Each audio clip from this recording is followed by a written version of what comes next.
हमारे साथ वाले घर में एक बहुत खूबसूरत आंटी रहती थी। वो इंतहाई चिट्टी गोरी और खुश मिजाज खातून थी। मैं जब भी उसे देखता तो मेरा दिल धक धक करने लगता। आंटी का शौहर मुल्क से बाहर रहता था, इसलिए मेरा दिल चाहता था कि मैं उस पर अपना हाथ साफ करूं, लेकिन मुझे नहीं पता था कि वो भी किसी शिकार की तलाश में है।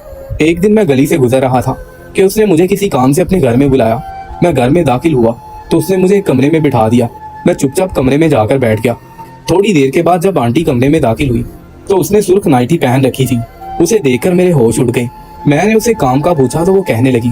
ये सुनकर मेरे दिल में लड्डू फूटने लगे और फिर पूरा दिन उसके साथ। मेरा नाम फैज है, मेरी उम्र 16 साल है। हमारे घर के साथ वाले घर में एक आंटी रहती थी जिसका शौहर अक्सर घर से बाहर रहता था। वो आंटी घर में अकेली रहती थी। एक बार ऐसा हुआ कि उस आंटी ने मुझे अपने घर किसी काम से बुलाया। मोहल्ले की अक्सर औरतें मुझे अपने घर की कोई चीज लाने के लिए बुलाया करती थी। मैं भी उनके काम कर दिया करता था।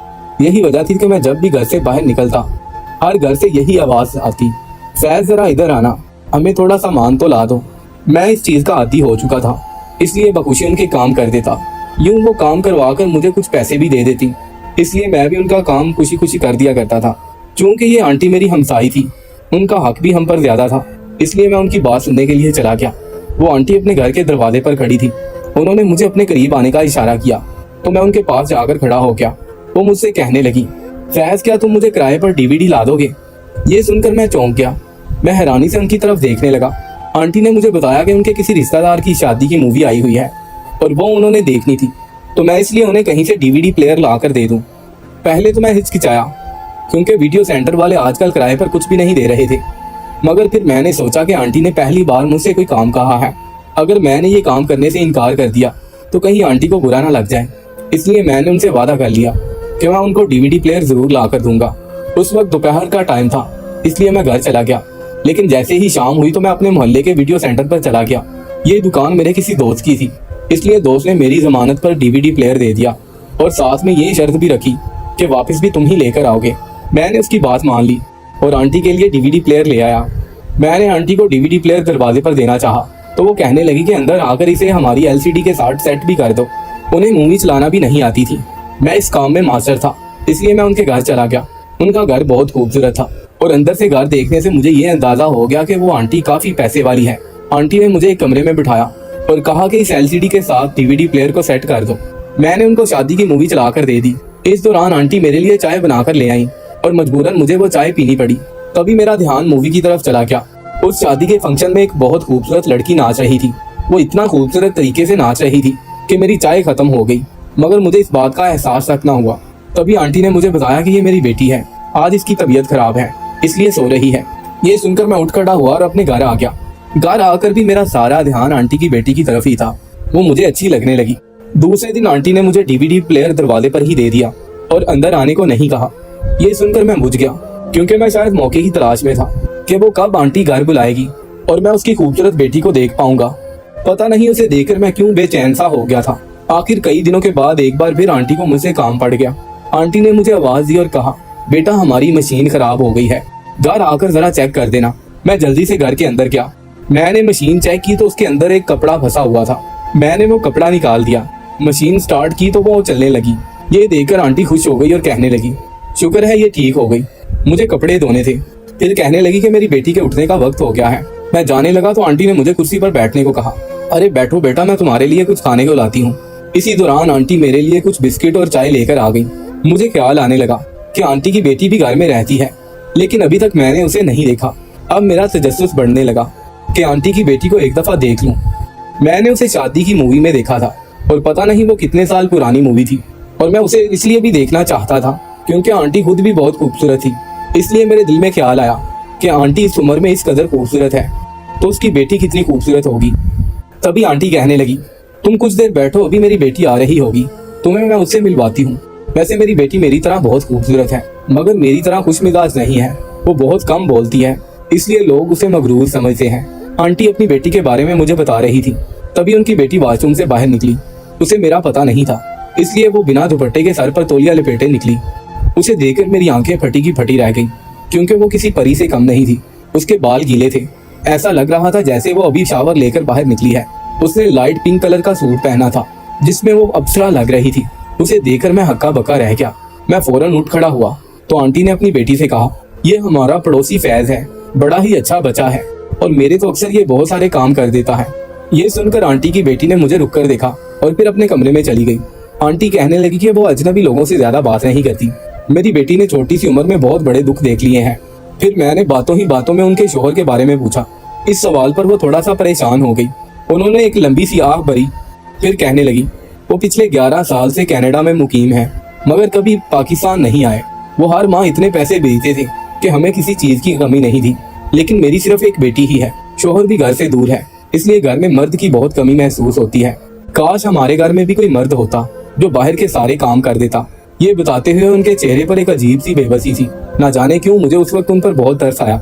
मैं उनके जज्बात को महसूस कर सकता था, इसलिए मैंने उनसे यही कहा कि आप फिक्र नहीं करें, आपको जब भी किसी काम की जरूरत हो आप फौरन मुझे आवाज दे दिया करें, मैं आपका हर काम कर दिया करूंगा। सारा दिन मैं फारिग ही होता हूँ, आप मुझे अपना ही समझे। ये सुनकर वो आंटी बहुत खुश हुई। इसके बाद मैं अक्सर आंटी के घर के बाहर फिरने लगा और वो भी बाहर आकर खड़ी हो जाती। जैसे ही उसकी नजर मुझ पर पड़ती वो मुझे फौरन आवाज देती, फैज जरा इधर आना, मुझे सौदा ला दो, कभी दूध लेकर आना। मैं भागकर उनके सारे काम कर देता। एक दिन मुझे उनके घर से एक बहुत प्यारी आवाज आई, फैज जरा इधर आना। मैंने आवाज की सिमत देखा तो मेरे होश उड़ गए, क्योंकि वो आंटी की बेटी शमाइला थी। मैं भागता हुआ उसके पास गया तो वो कहने लगी, आज मेरी मामा की तबीयत खराब है, इसलिए प्लीज दूध ला दो। ये सुनकर मैं दुकानदार के पास गया और दूध लेकर आया। मैंने दस्तक दी तो आंटी की बेटी ने दरवाजा खोला और मैंने उसे कहा, दूध ले आया हूँ, ये ले। मैंने जब इतना कहा तो वो मुझे दूर से आवाज देने लगी कि प्लीज दूध अंदर आकर पकड़ा दो। ये सुनकर मैं अंदर दाखिल हुआ। इसके बाद वो मुझसे कहने लगी, मेरी मामा के पास कुछ देर बैठ जाओ। मैं उनके कमरे में चला गया जहाँ वो सुकून के साथ सो रही थी। तभी उनकी बेटी ने मुझसे पूछा, फैज चाय पियोगे? उसकी आवाज में जैसे कोई सहर था। मेरे मुंह से जी के अलावा कुछ ना निकला, क्योंकि मैं बहुत घबराया हुआ था, मगर उस वक्त उसके चेहरे पर अजीब सी मुस्कुराहट थी जिसे मैं समझ नहीं पाया। कुछ ही देर बाद वो चाय बनाकर अंदर दाखिल हुई और मुझसे पूछा, फैज मामा तुम्हारी बहुत तारीफ कर रही थी, तुम क्या करते हो? जिस पर मैंने जवाब दिया कि मैं सारा दिन फारिग ही होता हूँ। ये सुनकर वो हंसने लगी। मैंने देखा कि वो हंसते हुए बहुत अच्छी लगती थी। फिर वो कुछ सोचकर उदास हो गई। मैं चाय पीते वक्त कभी आंटी की तरफ देखता और कभी उनकी बेटी की तरफ और कभी नजरें झुका लेता। उनकी बेटी को 24-25 साल की जवान लड़की थी, मगर वो इस कदर खूबसूरत थी कि वो 18 साल की लगती थी। मैंने उसे पूछा, आप क्या करती हैं? ये सुनकर वो कहने लगी कि मैं 16 साल की थी जब अब्बू ने मेरी शादी कर दी, लेकिन शादी के कुछ अर्सा बाद ही मेरा शौहर फौत हो गया, तो ससुराल वालों ने ये कहकर मुझे घर से निकाल दिया कि मैं मनहूस हूँ। ये सुनकर मैं हैरान रह गया, क्योंकि वो कहीं से भी शादीशुदा नहीं लग रही थी। अब मैंने उसके चेहरे की तरफ देखा कि अचानक आंटी की आवाज गूंजी, फैज तुम्हारी शादी हो गई है। मैंने इनकार में सर हिलाया तो आंटी की बेटी ने कहा, वो क्यों? मैंने कहा कि मैं तो अभी सिर्फ 16 साल का हूँ। ये सुनकर वो कहने लगी, आजकल के लड़के तो 15 साल की उम्र में भी शादी कर लेते हैं। ये सुनकर मैंने कहा कि मेरा ना तो घर है और ना ही कोई काम धंधा, ऐसे में मुझसे कौन शादी करेगा?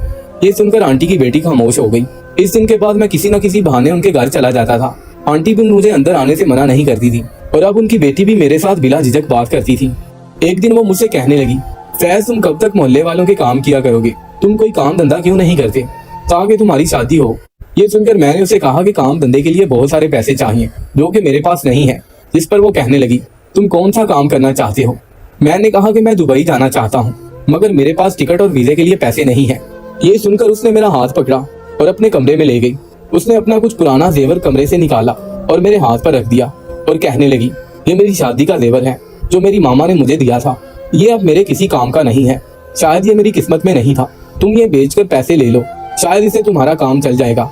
ये सुनकर मैं डर गया और उससे कहा, नहीं मैं ये नहीं ले सकता। मैं फौरन अपने घर आ गया और बिस्तर में आकर लेट गया। मैं मोहल्ले का गरीब तरीन लड़का था, जबकि वो एक अमीर लड़की थी। उसकी उम्र शायद 25 साल थी, जबकि मेरी उम्र सिर्फ 16-17 साल थी। मेरे माँ बाप फौत हो चुके थे, इसलिए मैं मोहल्ले वालों के काम कर दिया करता था।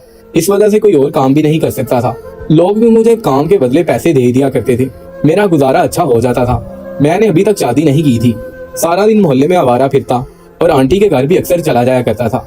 मैं आईडी कार्ड पर अपनी उम्र 2 साल ज्यादा करके दुबई जाना चाहता था, मगर मेरे पास पैसे नहीं थे। आज ना जाने क्यों आंटी की बेटी ने मुझसे ऐसी बात कह दी थी। हमें तो मिले हुए इतना अरसा भी नहीं हुआ था कि वो मुझ पर इतना एतबार कर सके। मैं बिस्तर पर लेटा यही सोच रहा था, न जाने उसे मुझ पर इतना एतबार कैसे आ गया। अगले 2 दिन तक मैं उनके घर के पास से नहीं गुजरा। न जाने ये डर था या शर्मिंदगी, लेकिन तीसरे दिन आंटी मेरे घर आ गई। शायद वो अपने घर में बैठे बैठे बोर हो रही थी, तो इसलिए मेरे घर चली आई। मैं भागकर किचन में गया और आंटी के लिए चाय बनाने लगा, जिस पर आंटी मुझसे कहने लगी, 2 दिन हो गए तुम हमारे घर क्यों नहीं आए। मैं भी शायद इसी इंतजार में था कि वो मुझसे ये सवाल करें। मैंने फौरन गिला कर दिया कि आपने कौन सा मुझे याद किया था। ये सुनकर आंटी मुझे कहने लगी, मैं और अनम तुम्हें बहुत याद करते हैं। ये सुनकर मैं चौंक गया और उनसे पूछने लगा, आपकी बेटी भी मुझे याद करती है। ये सुनकर वो कहने लगी, हाँ, उस बेचारी का मेरे और तुम्हारे सिवा और कौन है इस दुनिया में। जिसके साथ ही वो हंसने लगी, तुम दिल के बहुत अच्छे हो, इसलिए हम तुम्हारे साथ अपने दिल की बात कर लेते हैं, वरना वो तो अंदर से बुरी तरह टूट चुकी है। मैंने उसके बाप से बहुत बार कहा है कि उसके लिए कोई और अच्छा सा रिश्ता तलाश कर दे, वो कब तक घर में ऐसे ही पड़ी रहेगी। आंटी के मुंह से उनकी बेटी की दूसरी शादी का सुनकर मैं चौंक गया। क्या आप अपनी बेटी की दूसरी शादी करना चाहती हैं? ये सुनकर आंटी कहने लगी, हाँ बिल्कुल, वो जवान है, खूबसूरत है, इसके अलावा उसमें क्या कमी है। बस किस्मत ने उसे बेचारी को ससुराल से यूं निकाल दिया, और तो कोई ऐब नहीं है उसमें। कोई अच्छा लड़का मेरी बेटी का हाथ मांगेगा तो मैं फौरन हाँ कर दूंगी। ये सुनकर मैं आंटी के करीब जाकर बैठा और उनसे पूछा, आपको अपनी बेटी के लिए कैसा लड़का पसंद है? आंटी मेरे सवाल पर कहने लगी, बस शरीफ और अच्छा कमाता हो, क्योंकि हमारी बेटी हमारे घर में भी ऐश करती है, इसलिए मैं चाहती हूँ कि वो अपने शौहर के घर भी ऐश करे, उसे कोई तकलीफ ना हो। ये सुनकर मैं चुप हो गया। सारी रात यही सोचता रहा कि मैं शरीफ तो बहुत हूँ, मगर मैं इतने सारे पैसे कहाँ से लाऊं कि आंटी अपनी बेटी का हाथ मेरे हाथ में रख दे। यही सोचते 2 दिन गुजर गए और मेरी मायूसी में इजाफा होने लगा। तभी मैंने सोचा कि मुझे आंटी की बेटी की ऑफर कबूल कर लेनी चाहिए। अगर मैं उसे जेवर लेकर दुबई चला जाता हूँ और वहाँ दिन रात मेहनत करने के बाद अपना घर बना लेता हूँ, तो आंटी यकीनन मुझे अपनी बेटी का रिश्ता जरूर दे देगी। इस ख्याल ने मुझे बहुत हिम्मत दी और मैं अगले दिन उनके घर चला गया। आंटी को सलाम करने के बाद मैं सीधा उनकी बेटी के कमरे में चला गया। वो अभी बिस्तर पर लेटी हुई थी। उसे इस हुलिये में देखकर मैंने नजरें चुरा ली, लेकिन अब मैं वहां से नहीं जा सकता था क्योंकि मुझे उससे जरूरी बात करनी थी। इसलिए मैं सोफे पर बैठ गया। वो मेरी तरफ देखकर कहने लगी, मैं तुमसे बहुत नाराज हूँ, तुम इतने दिन हमारे घर क्यों नहीं आए? ये सुनकर मैंने कहा कि मैं डर गया था, जिस पर वो हंसने लगी, क्यों, क्या तुम मुझसे डर गए थे? ये सुनकर मैं खामोश हो गया। वो अपने बिस्तर से उठी और सोफे पर आकर बैठ गई। मैं उसे अपने इतने करीब देखकर घबरा गया। मेरे माथे पर पसीना छूटने लगा। मैंने कभी ख्वाब में भी नहीं सोचा था कि वो मेरे इतना करीब आकर बैठ जाएगी। उसने मेरे हाथ पर अपना हाथ रखा और कहने लगी, फैज तुम कोई काम क्यों नहीं करते? न जाने क्यों उसकी बात से मेरी आंखें भीग गई। मैंने उसे कहा, मेरे माँ बाप मर गए हैं, मुझे बस 2 वक्त की रोटी मिल जाती है, इसलिए मैं कमा कर क्या करूंगा? ये सुनकर वो नाराज होकर सोफे से उठने लगी। यही वो मौका था। मैंने उसका हाथ पकड़कर उसे दूर जाने से रोका। वो कहने लगी, फैज तुम दुबई चले जाओ, वहां जाकर बहुत सारा पैसा कमाओ, फिर अपना घर लो और शादी कर लो, मोहल्ले वाले कब तक तुम्हें पैसे देंगे? ये कहकर उसने मेरा हाथ पकड़ा और अलमारी से जेवर निकालकर मेरे हाथ पर रख दिया और कहने लगी, ये मेरी शादी का जेवर है, ये मेरे किसी काम नहीं है, उधार समझ कर ले लो, दुबई जाकर वापस कर देना। ये कहकर उसने अपनी आंखें बंद कर ली। उसके चेहरे पर अजीब सी चमक थी। मैं फैसला कर चुका था कि मैं इस बार उसे इनकार नहीं करूंगा, इसलिए मैंने उसे जेवर ले लिया और उसे कहा, तुम्हारा ये एहसान मैं कभी नहीं भूलूंगा। ये सुनकर वो कहने लगी, ये एहसान नहीं प्यार है, प्यार का बदला कोई नहीं चुका सकता। तुम मेरी मामा के काम दिल से करते हो, तुम्हारी वजह से मामा को थोड़ा सुकून का एहसास होने लगा है, इसलिए मैं तुम्हारी कदर करती हूँ, वरना मैं कभी भी अपना जेवर उठाकर ऐसे किसी अनजान को ना देती। उस दिन मैं आंटी के घर से निकला तो सीधा अपने दोस्त के पास चला गया, जिसका भाई दुबई में काम करता था। मैंने उसके हाथ पर पैसे रखे और कहा कि मेरा दुबई जाने का इंतजाम करो। ये सुनकर उसने अपने भाई से बात की और यूं 1 महीने के अंदर अंदर मेरे दुबई जाने के तमाम इंतजामात मुकम्मल हो गए। मैंने आंटी के घर आकर उन्हें ये बात बताई तो वो उदास हो गई और कहने लगी, तुम दुबई जा रहे हो, अब हमारे घर के काम कौन करेगा? ये सुनकर मैं हंस पड़ा। शुमाइला के कमरे में आया, उसे ये खुशखबरी सुनाई तो वो बहुत खुश हुई और कहने लगी, फैज दिल लगाकर काम करना। ये सुनकर मैंने चुपके से कहा, दिल लगाकर काम नहीं करूंगा, क्योंकि मैं अपना दिल तो यहाँ छोड़कर जा रहा हूँ। ये कहकर मैं वहां से चला गया, सामान पैक किया और एयरपोर्ट पहुंच गया।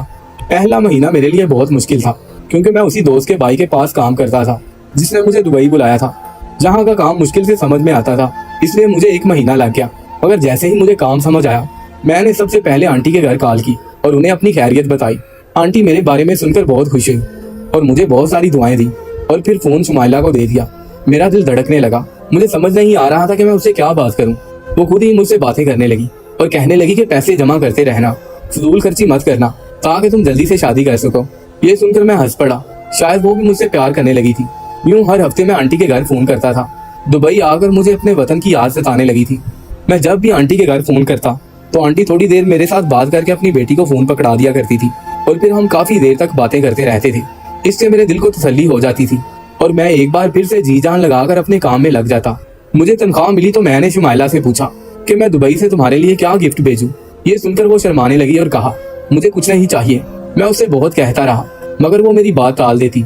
मैंने सोच लिया कि उसने मेरी मदद की थी, इसलिए मैं कुछ ना कुछ उसे जरूर भेजूंगा। मगर वो गिफ्ट का नाम सुनकर ही शर्मा जाती थी। मैं हर हफ्ते उसे फोन करता था और उससे पूछता कि तुम्हारे लिए क्या भेजूं। एक रोज वो कहने लगी, तुम इतनी ही जिद करते हो तो दुबई से मेरे लिए अंडरगारमेंट्स ले आना। ये सुनकर मैं हंस पड़ा और उससे कहने लगा, मेरी भी एक शर्त है। मेरी बात सुनकर वो पूछने लगी, कैसी शर्त? जिस पर मैंने कहा कि ये बात मैं आकर बताऊंगा। मेरी बात सुनकर वो चुप हो गई। यूं मुझे दुबई में 2 साल हो गए। मेरा वीजा खत्म हो गया। मैंने अपना वीजा दोबारा रिन्यू किया, लेकिन मैं अपने घर ना जा सका। मैं जाना भी नहीं चाहता था क्योंकि मैं जिस मकसद के लिए आया था उसको पूरा करना चाहता था और मेरा मकसद था बहुत सारा पैसा इकट्ठा करना। फिर कुछ अर्सा बाद मैंने छुट्टी की दरख्वास्त दे दी। जो ही मुझे काम से छुट्टी मिली मैं फौरन वापस चला गया। आंटी से सलाम दुआ की। वो मुझे देखकर बहुत खुशी हुई और गले से लगा लिया। वो मुझे देखकर कहने लगी कि तुम तो बहुत जवान और खूबसूरत हो गए हो। फिर आंटी के घर में बैठ गया और मैंने उनसे बात की कि मैं आपकी बेटी से शादी करना चाहता हूँ। उन्हें मेरी बात सुनकर थोड़ी हैरानी जरूर हुई मगर उन्हें मेरी बात पर एतराज नहीं था। लेकिन मेरा दिल उस वक्त टूटा जब उनकी बेटी ने मेरे साथ शादी करने से इनकार कर दिया। वो कहने लगी कि फैज तुम मुझसे बहुत साल छोटे हो। मुझे बहुत दुख हुआ। मैं सर झुकाए बैठा रहा क्योंकि मेरी सारी उम्मीदों पर पानी फिरता हुआ नजर आ रहा था। मैंने अपना बैग खोला और कुछ तोहफे जो मैंने आंटी और उसकी बेटी के लिए लेकर आया था उनके सामने रख दिए, जिसको उन्होंने बखुशी कबूल कर लिया। फिर मैंने जेब से पैसे निकाले और उसके हाथ पर रख दिए। वो कहने लगी कि ये क्या है? मैंने कहा कि ये वो रकम है जो तुमने मुझे जाने से पहले दी थी। इसके साथ मैंने उसका शुक्रिया भी अदा किया। उसने खामोशी से वो पैसे पकड़े और उठाकर अलमारी में रख दिए। मैंने उनसे इजाजत ली और घर आ गया। दिल तो कर रहा था कि अगले रोज ही वापसी का टिकट लूं और वापस दुबई चला जाऊं। वैसे भी अब मेरा कौन था यहाँ पर। रात का खाना खाने को भी जी नहीं चाह रहा था। मैं खामोशी से जाकर अपने कमरे में लेट गया। सुबह हुई तो मोहल्ले वालों से मुलाकात हुई। वो कहने लगे कि तुमने बहुत अच्छी किस्मत पाई है जो तुम इतनी जल्दी अपने पैरों पर खड़े हो गए। मगर मेरा दिल तो अंदर से बुझा हुआ था। मैं एक महीने की छुट्टी लेकर आया था मगर एक हफ्ते में ही वापसी की टिकट बुक करवा ली।